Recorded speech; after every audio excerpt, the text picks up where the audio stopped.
Absolutely, to the nth degree. Abused it so much, 2-level differential, and that allowed Mouse to go ahead and take the victory. Player break almost over. We'll get into our picks and bans very soon. And Dardez right there. He was a big question mark for me. Not his prowess at the game. I think that excited a lot of people. But he was so good at support. And my concern was less about how he would perform in the Hunter role and more about if Mouse would lose anything by taking Dardez out of that support role. Putting Cherryo here, what's your eye test? What's your grade as far as the movement there? I feel like Cherryo's always been a good support. It's always the role he's wanted to play, and now that he's back in it, I think he's comfortable. Dardez is just there as a filler. I mean, this game he didn't have to do much. It was just FrostiaK and Nika doing whatever they wanted. That's very true. That's been the that's been the case for Obey as well. Ataraxia hasn't really had to step up, but I think when the Zeus is being targeted here, when your mid laner is going to be the focus, that's where Raxia really has to get going. Mouse was one step ahead of them, though, and kind of took the Kuzenbo to make sure that Ataraxia couldn't get involved. Nate's been very quiet this land. He really hasn't been given an opportunity. This is also kind of an interesting side note, not so much about the picks, but Mouse and Obey both seem as though they prefer the first and second pick sides. Mouse, after they lost game 1, actually chose to still be second pick in game 2, and now Obey, despite having lost that secondary match and not wanting to switch it up and force Mouse into the first pick, they take first pick yet again for themselves. And Fails, I guess this is a little bit more specific towards you. What do you think is the player mentality there that leads to these sort of situations? Honestly, I'm not too sure. I think this game, Obey needs to go back to the original draft. He needs to break away from this Odin Zeus, and I think Twig needs to be on something more aggressive where he can carry early, such as this Erlang Shen, but sadly it's been banned again. So Cat has been very popular for CaptainTwig in the past as well. We've seen some interesting selections out of CaptainTwig, so we've always got our eye on that jungle position. Right now, bans coming out, they look very familiar as we've seen game number 1 and game number 2. Obey banned out the Fenrir, but they banned out Discordia in the other games. This time, a little bit of afraid of the Frosty special and banned out the Susana. This feels like a trap from Obey, that they are lying in wait now, because leaving the Discordia open, there is some inclination, I think, from Mouse to want to go for that Discordia yet again, just because it's one of BigManTingz staple gods. I think that he feels incredibly comfortable on the pick, and not only that, but the Golden Apple Cripple is actually fairly effective against a lot of all-in burst assassins and gods such as the Odin that want to stay on top of you. So Mouse, I'm not certain that they would want to go for it in the first 3 picks, maybe because they'd want to see what Obey are trying to lean towards first. Well, the Mercury going to be the same ban as game number 1. First selection for Obey on the clock. Camera's on Xaliea. I'm not sure if the pressure's on him. Where do you want to pick right now for Obey? I'm pretty sure they are going to first pick this Discordia. I think they want to take it away from Big Man. It's a safe overall pick, and especially if they pick an aggressive duo, the passive's really going to do some work. During the fall split, she certainly had a strong showing whenever she was picked. Very small, only 9%. Like you said, BigManTingz a big part of that 9%, but over 50% win rate when she is selected. So a nice grab there for Obey. Big control, like Taco did mention. Also, Mouse, aren't they the ones that tried out the Disco support? I think they tried it at one point, but I think that was back when Dardez was support. I see Mouse are going to pick Rajin here, I think. I think Freya Rajin, or they'll go Freya in a support, and then third pick Rajin. Giving up the Freya seems kind of ill-advised, but Obey not really thinking too much about it. Mouse going to pick that one up. Still don't know if it's going to be in the hands of Big Man or Dardez. I kind of want to see a Kuzenbo in the first 3 here from Mouse. They had so much success with it in game 2, but I think they feel as though that pick is better reserved for later on in the draft if need be. CaptainTwig still going to be an excellent god, I think, for trying to just focus out PrettyPriMe and these dive-based gods. This composition that Mouse has leaned towards time and time again so far. Again, this is one of the characters that FrostiaK can do what he just did. He kind of ran the game on the Susana while giving credence because of the Kuzenbo selection.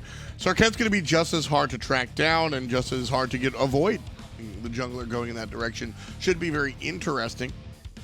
Clock on Obey one more time. They've got to respond to a Freya and a CaptainTwig, 2 very strong picks. Discordia most likely going to be in the middle lane, and it's the Athena that's going to be followed up here. Obey have one more pick, and it's going to be a Chiron, and I like those 2 picks together. Chiron recently has kind of been an answer to Athena. Yeah, I feel like they're stripping it away from Mouse so they can't pick it themselves. But if you look onto Mouse's comp, it's also good because it can cleanse the Keton, it can cleanse the Banish, and I feel like, yeah, they just picked it just to take it away. Chiron in general has been really impressive to me. I think the cleanse is of the utmost importance. It's big. It's very, very large. You can cleanse multiple people at the same time if they are hit by the same ability.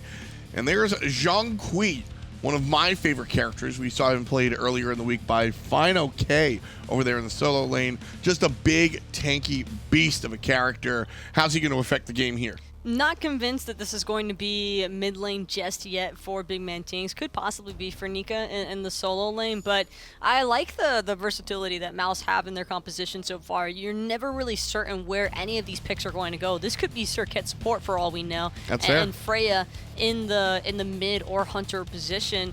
So far, though, I think that Mouse have a steady amount of counterburst to deal with Obey's composition, because while they might have cleanses with the Chiron, you can't cleanse damage. It's very true. You can't. You can heal it up just a little bit, and it's worth noting that Chiron does have a little bit of that by way of his passive herbal medicine, but we'll see if Obey draft any other healers to really deal with that. Zhonghui can certainly output a ton of damage. We've even seen the Zhonghui mid, actually.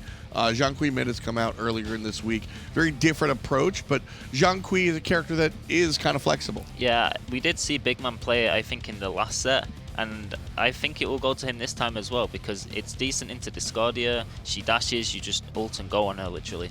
A lot of people see Zhonghui and immediately think solo, and when they see Zhang in the mid lane, they're not that confident in it, but he does bring a lot to the game.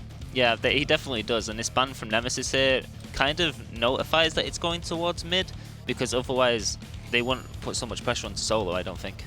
Bakasura also a nice pick against Zhonghui if he's going to be a little bit tankier than normal. The true damage certainly helps cut through what should be an easy-to-kill mage. So both of the assassin bands here from Mouse keeping Zhonghui in mind. One thing that's remained consistent for Mouse all throughout this set is that there have been at least 3 target bans towards the jungle role. So Twig having to go a little bit deeper into that God pool than what he probably likes. And Obey, they've never really been pressured either to having to reveal any sort of new strategies or compositions.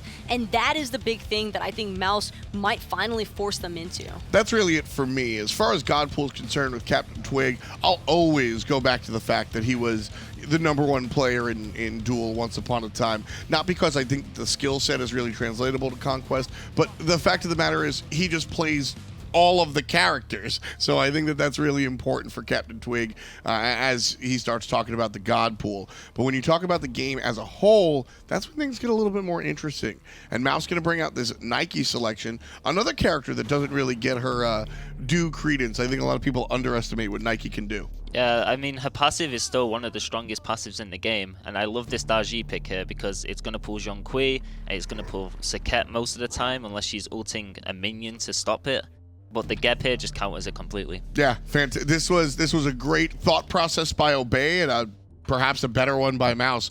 Kind of figuring out that Dardez is going to do a lot of work here and pull a lot of non-CC immune characters, and then the Geb there just to follow up. I think my main concern right now for Obey is their damage potential into this Mouse composition. Zhonghui, Nike, Geb, they're already horrible to try and deal with, but when you factor in that it's going to be a Chiron that's one of your physical sources of DPS there, I'm not certain that Chiron's really going to be able to cut it, because Nike and Geb feel unkillable as is once you hit around that 25-30 minute mark. Granted, that's if Mouse don't fall super far behind. I think a lot of the success for this comp from Mouse will rely pretty heavily on them making it into the mid-late game.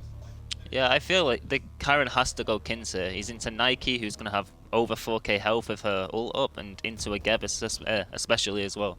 Zhonghui also going to be incredibly tanky, just naturally, even if he doesn't build into any defensive items, just by way of the passive. I'm really liking this Mouse draft, to be completely honest with you. Obey Alliance across the way. We're at the rubber match. One word from each of you. Who's going to win? Mouse. I think Obey, if they build correctly. Well, it's a split down the middle here. The drafts will speak for themselves, but it's all about what happens on the battlefield. John Finch, are you ready? I'm absolutely ready, but is Mouse and are Obey ready? That is truly the key question here, and I love that we're split on the desk right now because I think these two teams truly are that close here. Totally which one of these teams more likely to edge it out? I don't even know here, Finch. The late game, I think, favoring out mousesports if they can get there. Nika with the passive, being able to stack those laurels, more attack speed and damage here for his teammates. And then I'm thinking specifically Geb and Freya between Cherryo, Dardez. You got good offensive and defensive measures between those two.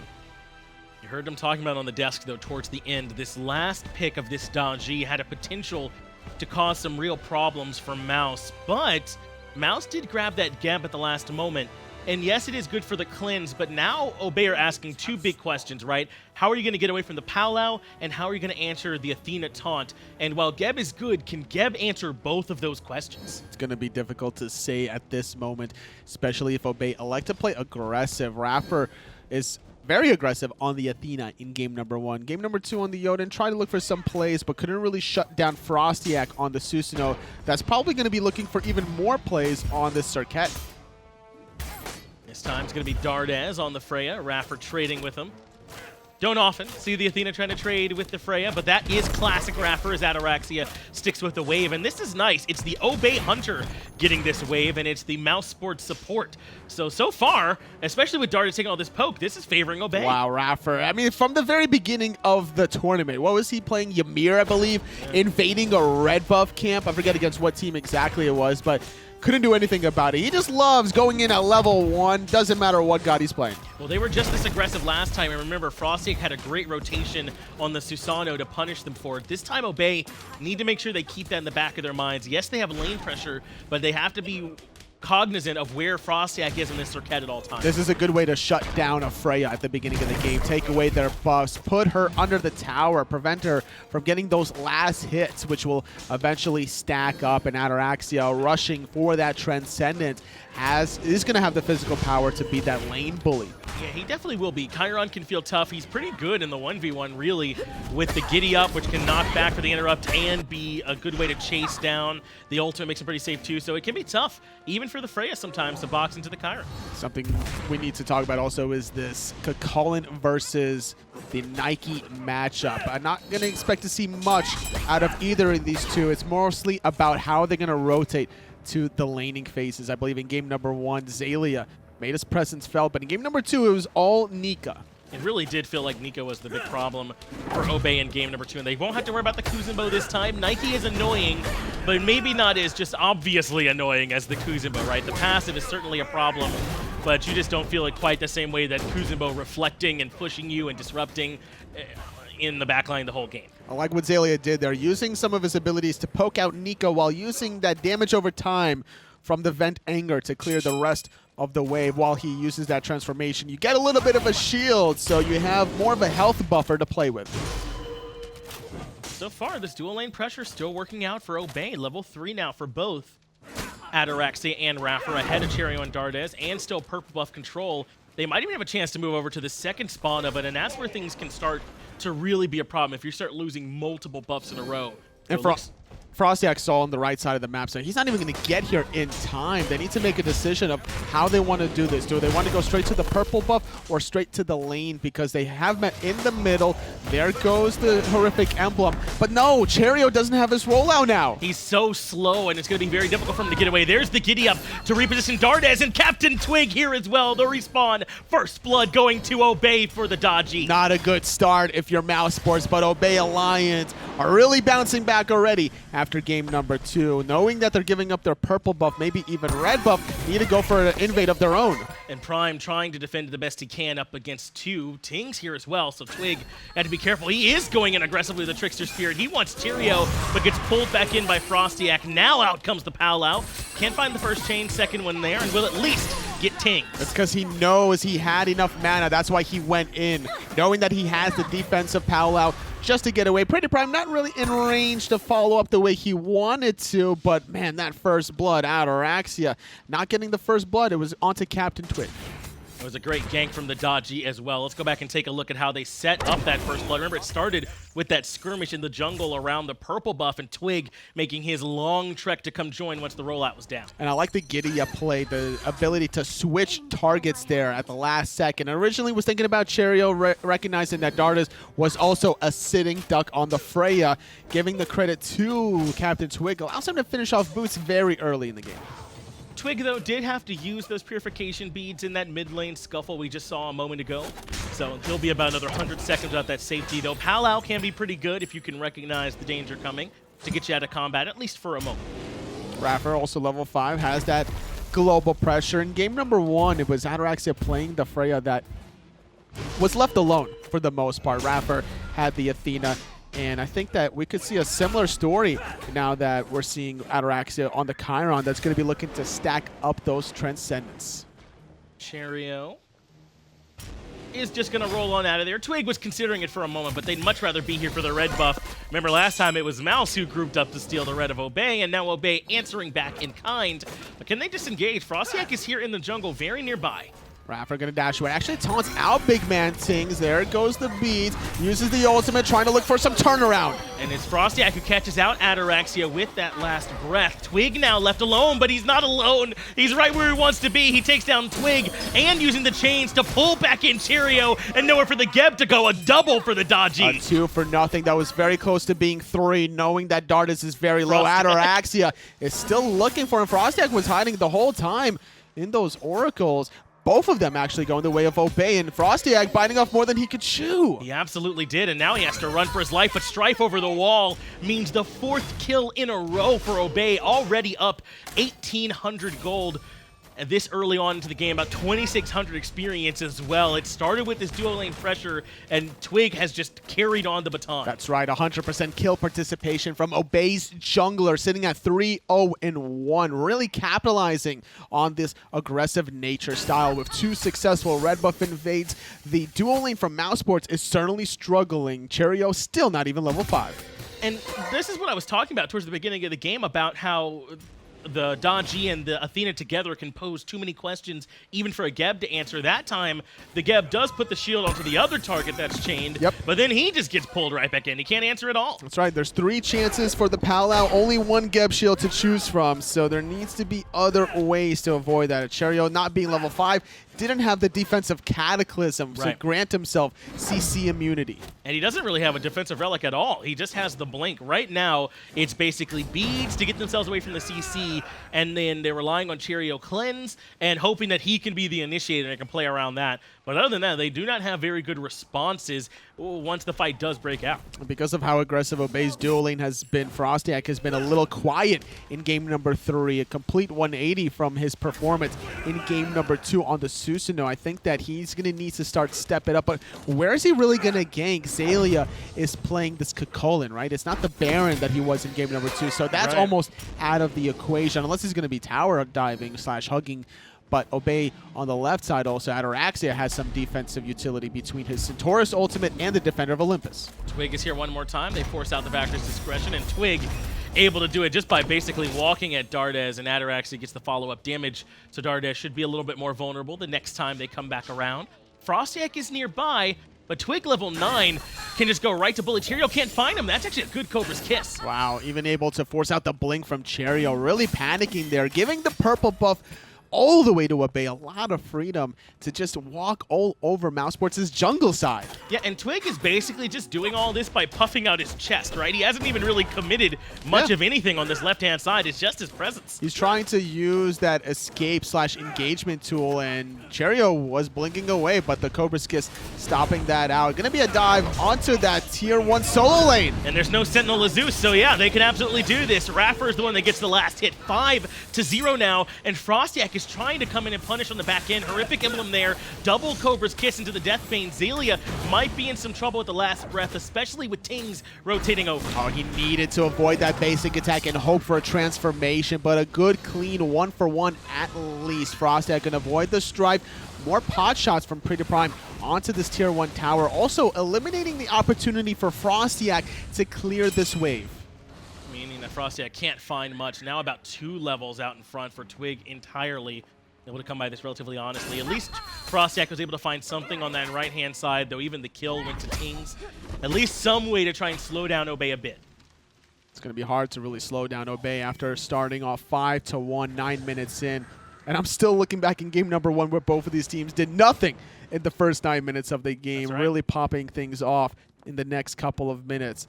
And things haven't slowed down since that interval, Finch. I think these teams are already super warmed up as we're here in game number 3. This is the win and go to HRX game or lose and go to the lower bracket. That's right, and things won't be entirely over for you if you are down in the lower bracket. Both these teams in a position where they only need one more set victory, either here or in the lower bracket, and they can still advance. But I'm sure you'd much rather be able to advance right here and have that sigh of relief for your team. It's been a long week. Everyone anxious about who's the one that's going to make it, and to be able to get your answer here this early would be nice. Choose a focus for PrettyPriMe there. Xaliea is actually getting focused out of FrostiaK. You know, 1v3, going to get stunned out. Last breath as well. Good strive beast from BigManTingz. Ultimate coming through. That's a lot of dots. And Xaliea just takes too much damage, too far forward, and the backup too far away. mousesports find one more kill, and so far, they have all come from over-aggression in the solo lane. Just too far forward without the assistance of his teammates. Good stun from BigManTingz. Prevents any sort of disengage from Xaliea. Last breath with the Jean-Kui ultimate was just too much for the Kukulkan to handle. Yeah, and this is the absolute last thing you need. I mean, they got to get Xaliea to calm down a little bit because they're in so much control everywhere else on the map. There's no reason to give FrostiaK this avenue back in as Twig gets locked down. It's Cherryo and FrostiaK teaming up together, but he does go up onto the powwow and has a chance for the disengage. The Geb Shield being used on FrostiaK, allowing Cherryo to get pulled in himself, but no real follow-up. PrettyPriMe slightly out of range to connect that strife, and mousesports are certainly stepping it up now with the playmaking opportunities. Knowing that FrostiaK didn't have the ultimate was still a fine play, knowing that CaptainTwig used the beats and the powwow. Prime was in some trouble. That does mean that Defender of Olympus is used, but Taunt forces out the beats from FrostiaK in response. So a nice win in the middle lane for Obey, while they'll potentially have another chance onto this Circuit. BigManTingz taking a little bit of poke from that unruly magic. Strife combination. Twig very healthy on the right side of the map. But he doesn't have really blink to engage. And as a dodgy with that much mobility, you don't really need it. So I like the beats pickup.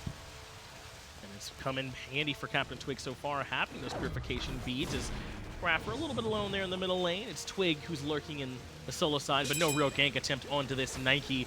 And I talked about it already. They got to make sure they put the brakes on this solo lane, I think, a little bit, and don't give another avenue for Mouse to get back to relevance. That's true, because every kill you're giving to mousesports, that's closer and closer that they're going to get to Nika getting an extra laurel on that Nike passive. You don't want to have to deal with all that movement speed and the damage. So I think as long as Obey just kind of chill on the solo lane side, allow Xaliea to just farm and then rotate, force the fight on the left side. That's where Obey really started to make their bread at the beginning of this game. They absolutely did. And remember, they still have an experience advantage everywhere as Xaliea does bring down the tier 1 tower very early on over in solo lane. That's a one lane, right, Tolo? Those are the rules of solo lane. He took the tier 1 tower Sure, first. Yeah. I guess so. Question mark.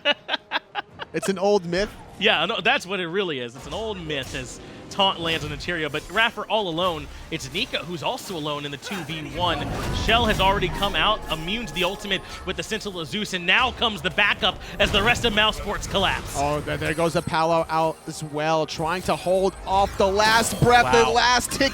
Not enough to secure the kill, but Nika in position to do so. It's been 3 in a row for Mouse now as the apple lands on the BigManTingz. He's able to shrug it off for the most part and just walk away. And yet again, it's on this solo side of the map. That was Xaliea and Twig aggressing and not able to find the kill on Nika. That's right, Nika using that ultimate, giving himself so much of a shield buffer. They got through the shield, but they overcommitted a little too deep. CaptainTwig speeds just now coming off of cooldown, couldn't really stop the Cobra's Kiss last breath combo. He narrowly survives the last breath tick, but mousesports covered every single escape option.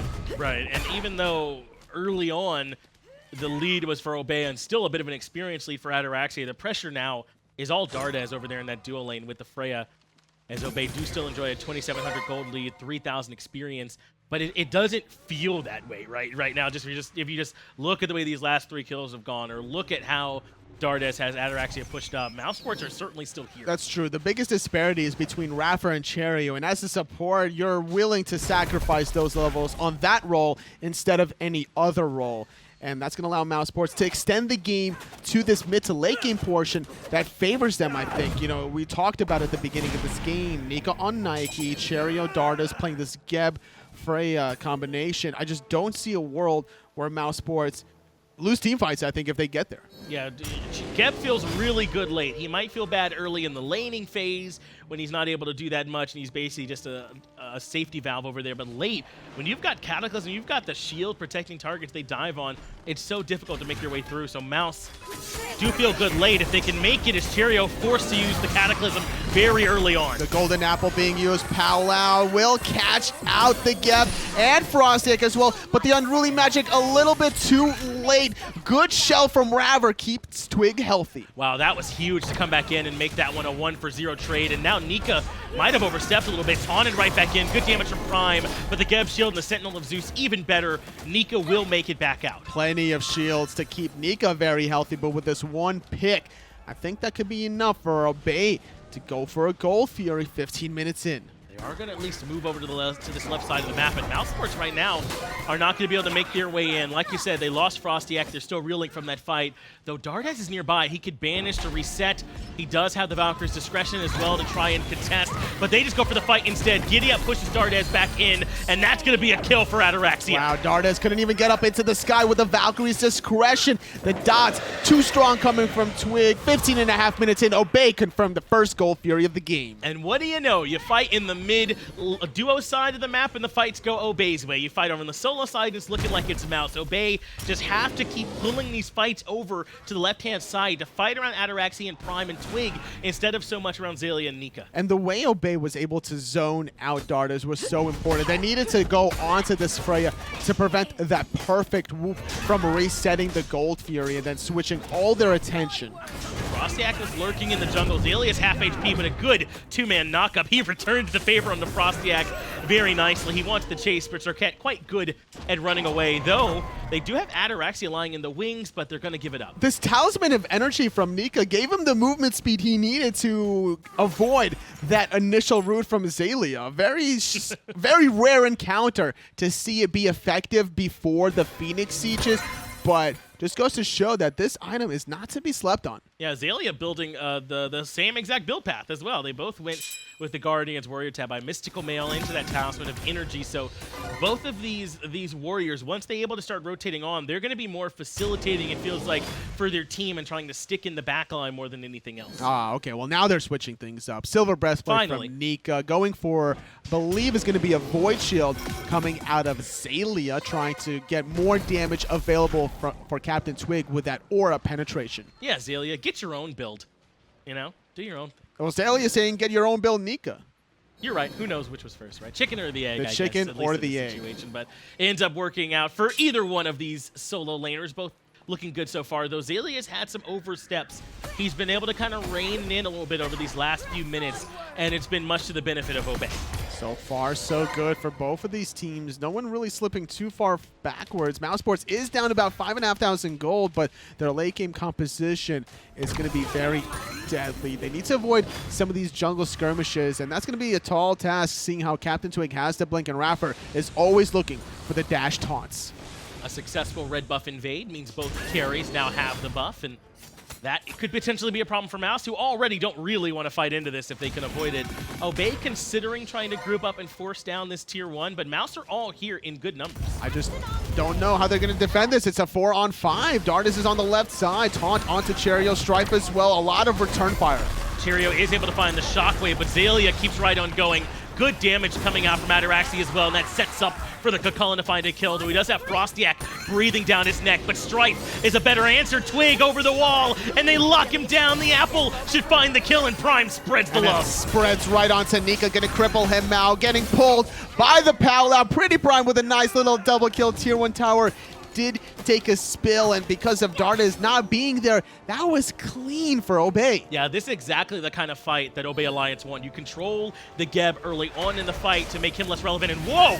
They're heading right over to the Fire Giant, 18 minutes in with a ticket to DreamHack on the line. Obey Alliance gonna try and pull an early FG and force in Mouse. BigManTingz is the early target. He does have the Aegis to immune the damage, but it's just too much. Dardez falls as well. Only Cherryo left alive. Obey are barreling over Mouse. Like lambs to the slaughter, both BigManTingz and Dardez sacrificing their life to what? Delay Fire Giant by about 15 seconds or so. Not worth it. Not worth it in the slightest. Without any vision inside the pit, you can't really assess when's the proper timing to go in, but there is one little factor that you can always look at. It's the outside ring. Once you see the flames coming through, that means you know that the Fire Giant is at least phase 2. And in this early in the game, there's no way Obey has enough DPS to actually take out the Fire Giant before that outer ring comes out. So I think that if BigManTingz and Dardez wait out that ring, not behind the blue buff, but between where the blue buff and those back camps are, seize the ring, and then go in, they could at least fight from there. Well, very impressive from Obey here so far in Game 3. Again, this is the one that's going to decide who moves on through the upper bracket towards that winner's finals. And Obey so far with a very strong, nearly 10K lead. And look how they're getting it done. We'll be able to go back to it in just a moment because they have a 13,000 experience lead as well. But look at Ataraxia's build the Ankile in there and the Crusher. I mean, my man has always been doing his own thing. That is really spicy, honestly. He's building against his Hunter opposition at this point instead of anyone else, trying to silence out Dardez if he's in melee range. BigManTingz as well, sure, I guess. But outside of that, like, Cherryo, I guess, makes a lot of sense. You blink, Cataclysm. You're going to get silence for a little bit afterwards, but the CC immunity is going to still cleanse that silence to the point where you can get the knockup. That's right. He shouldn't really have. It shouldn't really affect Cherryo as much, but I agree. This could cause some problems for Dardez in the 1v1 as the tier 2 tower in duo lane goes down. They regroup around the tier 2 tower in mid, and it looks like mousesports are at least posturing as if they want to defend, though I don't know how well that would go down 11,000 gold and the Fire Giant. Looking very clean of a tier 2 tower, stripped away on the left and mid lane, extending that lead of gold to over 13,000, 21 minutes in. The only remaining tower is on the right side. Goldfury are going to go down as well, and totally, this one got out of control in a hurry. mousesports did a good job responding because Xaliea kind of gifted a couple kills. They dove past the tier 1, he got caught out in the jungle, but once they sort of took a deep breath and sort of reined it back in, they were able to fight around that duo side of the map and start to really expand this lead. What FrostiaK was able to do in game number 2 with the early aggression, CaptainTwig did even better in game number 3. Both of these junglers just battling back and forth at one another between these set, but I think that CaptainTwig did it at the right appropriate timing. And it's a tremendous experience disparity now that mousesports are steering down the barrel of. Fire Giant still up for another minute 20. Obey even have time if they want to group up and go grab that last tier 2 on the right-hand side. And now if you're mousesport, I mean, totally, this has got to just be bunker down time, right? All you can do is just try and fall back and defend. That's right. I don't even see them defending tier 2 towers, so split pushing is the way to go. Nika trying to split push on the left side. They don't even have their second Laurel yet from the Nike passive. They only have the one from getting all the minions. No one level 20 yet out of Mouse. The tier 2 tower and right certainly will fall down. Nika just head in left and 3 in middle lane. And Obey still with 50 seconds to go on the buff are just going to keep right on pushing the right side. iRaffer even dashing in. They want to try and force this down before Mouse can respond, but Mouse show up enough numbers. Ataraxia was worried about the blink. Cataclysm. BigManTingz needs to worry about his life bars. Cherryo forces the Geb shield. Dardez already up in the air with the Valkyrie's discretion. Cataclysm does hit 3, but Dardez is in a world of hurt as Xaliea deletes him on the back line. 5v4 now in favor of Obey. Phoenix is at half HP, but they want the targets instead. Cherryo falls. Double kill coming out for Xaliea. Right side, Phoenix still being aggressed on, blinking in his FrostiaK, but where's his health going? He does get the last breath off, but he dies immediately. BigManTingz sings the low health as well, so he wants to get in and try and recall demons, but it only finds Ataraxia. Prime finds the double. Now it's Nika stuck in between 4. He's a tanky Nike, but Defender of Olympus keeps PrettyPriMe alive, and they're able to take down the solo laner as well. Twig on a killing spree, deicide, and Obey Alliance should be able to take the set over Mouse. Obey Alliance are making it towards hi-rez Expo at DreamHack Atlanta. Book your tickets at November 16th. Oh, no, they're back. No! They're done. They gave up on it. Our They didn't call, want to do it. our call, Finch. That was it. That was the moment. That They was the decided they game-ending wanted to do it. call that we did. Oh well, they'll stop. Why not? Why not?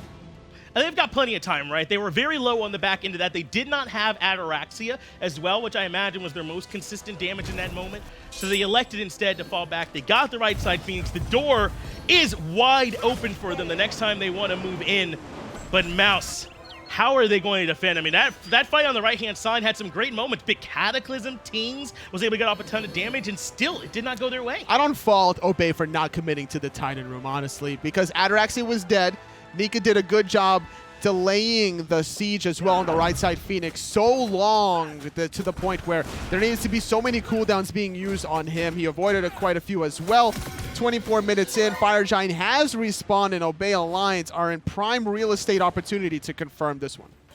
They are going to chill at least for now. PrettyPriMe hiding behind the rock, but really Mouse, I know they're nearby, but they're down so much at this point. It would be difficult enough for them to try and defend this. They might be better off just waiting back in the Titan room. But Obey going to go hunt them down the jungle, force Cherryo to dash, and now head back to the FG.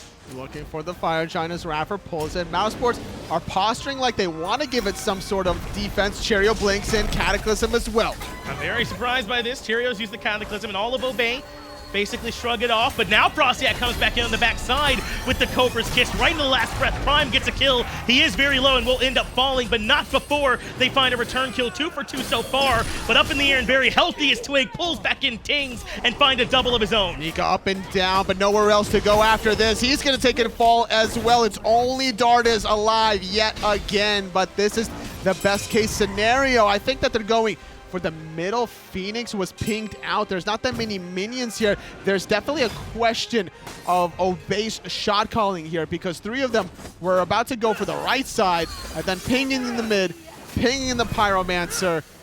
You don't want to go for Fire Giant, obviously, because PrettyPriMe and Ataraxia are your 2 hyper carries that need that Fire Giant buff. Yeah, I'm very surprised by this. Obey Alliance did not seem clear on what it is they wanted to do, so they walk around for a minute, they grab Pyro, and now they'll be able to grab BFG, and they should be able to hold it for when Ataraxia and Prime come back up either way.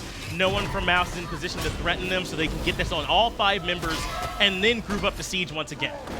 Just waiting for Ataraxia to respawn. Now will last hit it. All 5 Obey members with the Fire Giant buff should be able to start plucking away at some of these other Phoenixes. But Totally, that fight actually didn't look too bad for Mouse initially. Cherryo was the start of that fight, but FrostiaK came on the back end and got a good Cobra's Kiss Deathbane combo.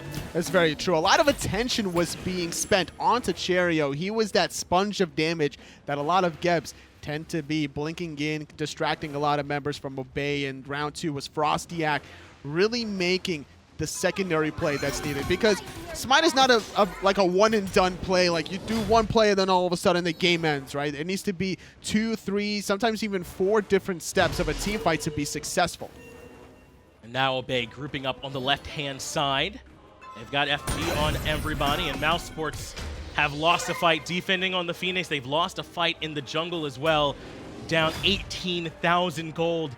They would need a miracle chain of events between Tings, Dardez, and Cherryo to even try and weaken this Obey roster. They've got the waves pushed up, and the right side Phoenix is actually not too far from respawning.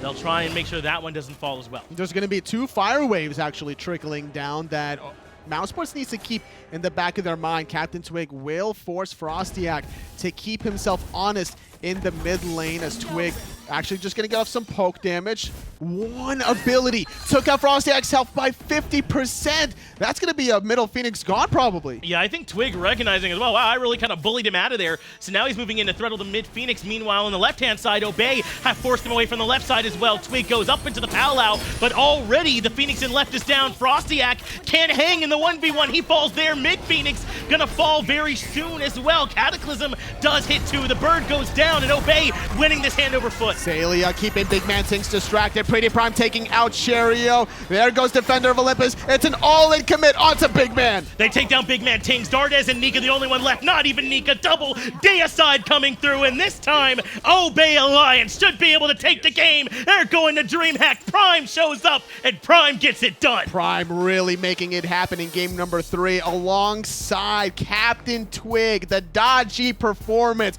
Look at iRaffer as well, hyping up his boy.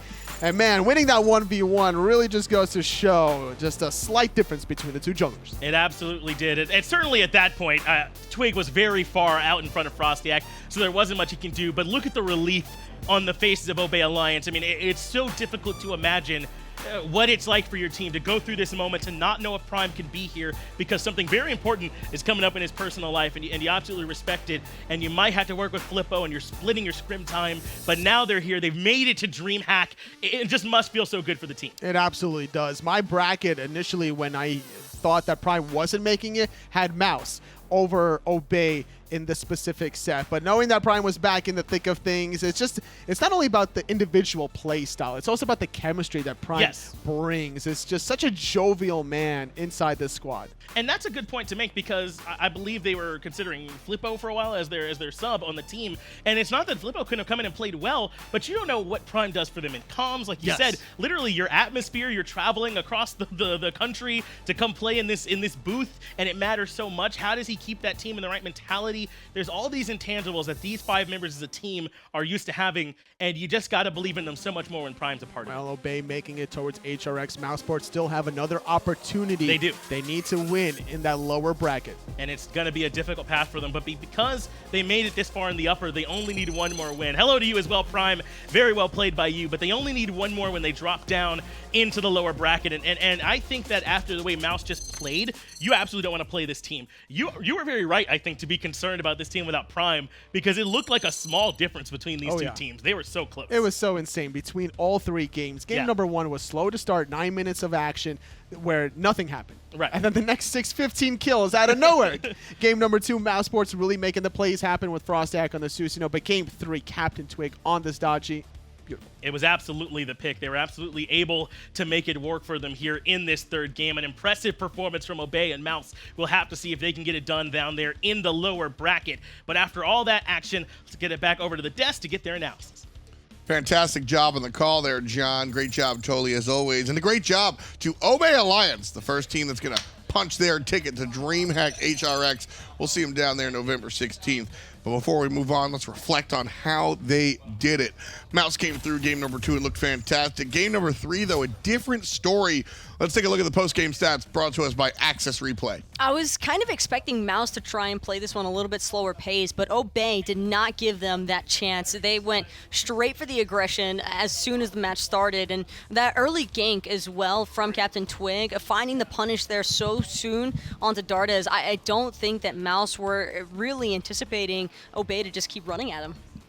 Yep. I mean, this was just a Twig and Prime game, honestly. Look, 19-2 collectively, and Twig just carried. Yeah, this is classic Obey Alliance. I don't know how many times I need to say it. When Obey wins, they win off of PrettyPriMe being facilitated by CaptainTwig. They did it in game number 1. Mouse did a great job of adapting to that and figured out how to beat him in game number 2.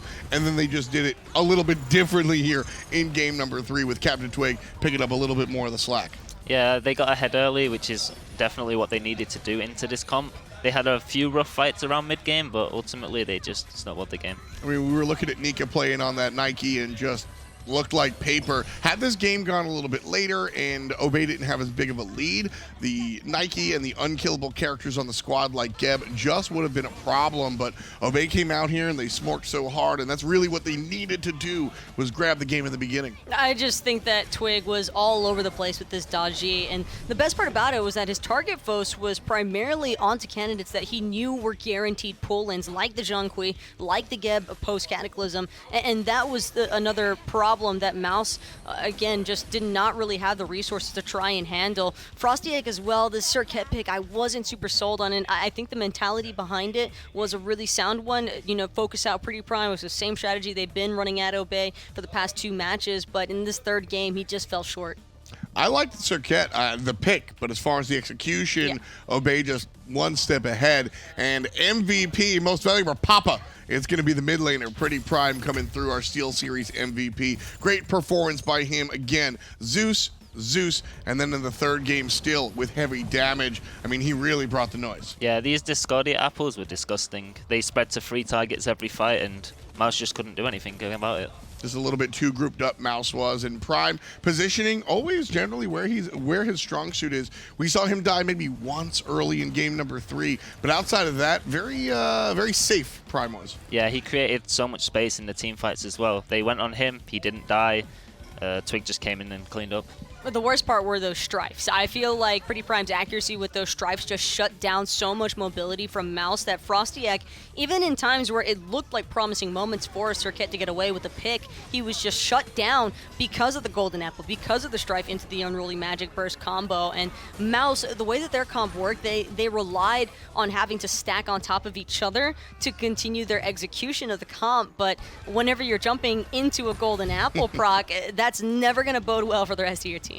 This Ataraxia and PrettyPrime combination has been intact for 5 years at this point, 4 years, going all the way back to before Titan, when they were Aquila, right? Once upon a time, all the way back there. And it's still going. I mean, I'm looking at the performance here. PrettyPrime has always been stupid good. Is he even better now? Yeah, he's definitely improved. You know, he keeps improving. His ceiling just keeps escalating higher and higher, and I think this game showed that. I would have to say the exact same thing. I think when PrettyPrime first started being talked about heavily as one of the top mid laners, you weren't really certain if it was Prime or if it was his jungler, but now I think it's really safe to say that Prime has just come into his own as a mid laner. Well, he's our Steel Series MVP, and he only looks to be going up further. It's the jungle mid synergy that won this game for Obey, and both of them are standing by with the post-game conversation. I'm here with CaptainTwig and PrettyPriMe, our jungler and mid laner for Obey. And I gotta ask, especially with, not being sure if you'd even be able to be here, I mean, how much does it feel for you guys just to be able to know you're qualified now? And you did it very well as well, looked very strong. I was kind of worried coming here because we played half the time with Flippo. So that in mind, we didn't have like the best practice going in, but I think they would have made it without me anyway. So I was kind of confident, but having it out of the way feels really, really good because going to Worlds, I don't know if it's more important than winning Worlds. Yeah, I guess it is. Question again for you, PrettyPrime. What was your mentality as a player in that set, knowing how aggressive both Nika was and FrostiaK? Well, I usually just play the fat guy in the back that dies anyway, but I had to do something sneaky in the last game. Usually, even if as a mid laner you go down, you get so much done before you go down, so it's kind of okay. But that wasn't really the case, so we mixed it up a bit. Yeah. And Twig, talk to me about game 3. Was it like, if there's going to sit on Prime, I just got to win the set for us then? Or what was it on the Dodgy? Like, was it just a change of mentality, or talk to me about what happened? Well, after they picked the top 4 gods, Dodgy was looking like a really good god until they picked Geb, basically. So I knew I could feel it. I knew it was pretty good for if they do dive, then I can kind of counter dive, do damage of my own, and I think it came out pretty important in that Fire Giant fight just before the last push. So yeah, feeling great. So the next set is going to be Arrival up against Space Station Gaming. Who do you think is going to win this set, and then who would you rather face and why? I think SSG might win because they looked really good in their previous game, but that was against SK. But still, they look really good, and I would rather face Space Station than I would face Rival because we play Rival all the time and never really play Space Station. Well, again, congratulations on your win. You all looked really impressive. Can't wait to watch you all play some more, and thanks again for coming in. Thank you. Thank Cheers. you.